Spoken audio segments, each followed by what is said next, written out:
మనలో చాలా మంది స్టూడెంట్స్ వాళ్ళ అకాడమిక్స్ని అండ్ అలాగే వాళ్ళ స్కిల్స్ని బ్యాలెన్స్ చేయడానికి చాలా ఇబ్బంది పడుతుంటారు. సో దీనికి మేజర్గా రీజన్ వచ్చేసి టైం మేనేజ్మెంట్. సో మన టైంని ఎలా బ్రేక్ డౌన్ చేసి మన టాస్క్స్ అనేవి ఎలా కంప్లీట్ చేయాలని చాలా మందికి తెలియదు. సో నేను కూడా ఫస్ట్లోని టైం మేనేజ్మెంట్ చేసుకోవడంలో చాలా ఇబ్బంది పడేదాన్ని. ఒక వర్క్ చేసి ఇంకో వర్క్ వెళ్ళేదాన్ని, అలా వర్క్స్ అనేవి షిఫ్ట్ల కింద మార్చుకొని చేసేదాన్ని. బట్ అది అంతలా వర్కౌట్ అవ్వలేదు. బట్ నేను ఎప్పుడైతే ఈ స్ట్రాటజీ అనేది ఫాలో అయ్యానో నేను ఎంతో కొంత ఇంప్రూవ్ అయ్యాను. సో నాకు తెలిసి మీరు కూడా ఈ స్ట్రాటజీస్ అనేవి ఫాలో అయితే మీరు కూడా ఖచ్చితంగా టైం మేనేజ్మెంట్ చేసి మీ వర్క్స్ అనేవి కంప్లీట్ చేస్తూ ఉంటారు. So without any further delay let's get into hour video. So నేనేం చేస్తానంటే ప్రతి ఒక్కరు చెప్పేదే టు డూ లిస్ట్. అది మీరు ఒక బుక్ మీద రాసుకున్నా పర్లేదు, ఆర్ ఎల్స్ మీరు వాట్సాప్లోని ఇన్స్టాగ్రామ్లోని ఏఐని అడిగినా సరే అది టు డూ లిస్ట్ మనకి చేసి ఇస్తుంది అనమాట. సో దాన్ని ఫాలో అయినా పర్లేదు.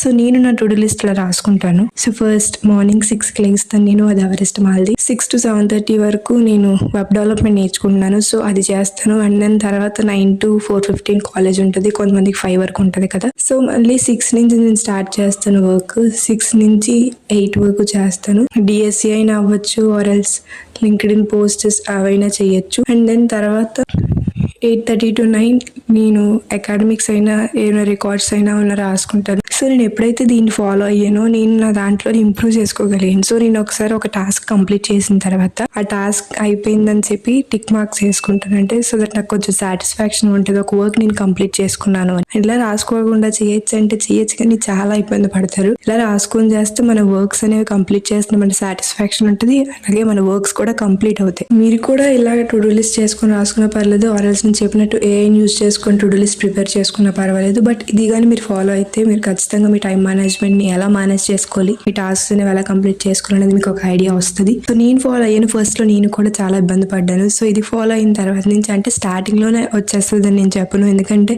వర్క్ కి ఇంత టైమే పడుతుందని మనం చెప్పలేము కదా. సో మీకు ఎంత టైం పడినా సరే ఒక టాస్క్ అనేది కంప్లీట్ చేసే మన సాటిస్ఫాక్షన్ మనలో ఉంటుంది. ఐ హోప్ వీడియో మీకు యూస్ఫుల్ అయింది అనుకుంటున్నాను, ఎందుకంటే నాలా చాలా మంది టైం మేనేజ్మెంట్ చేసుకోక ఇబ్బంది పడుతుంటారు కదా. సో వాళ్ళ కోసం ఈ video. For this video guys, stay tuned for next video.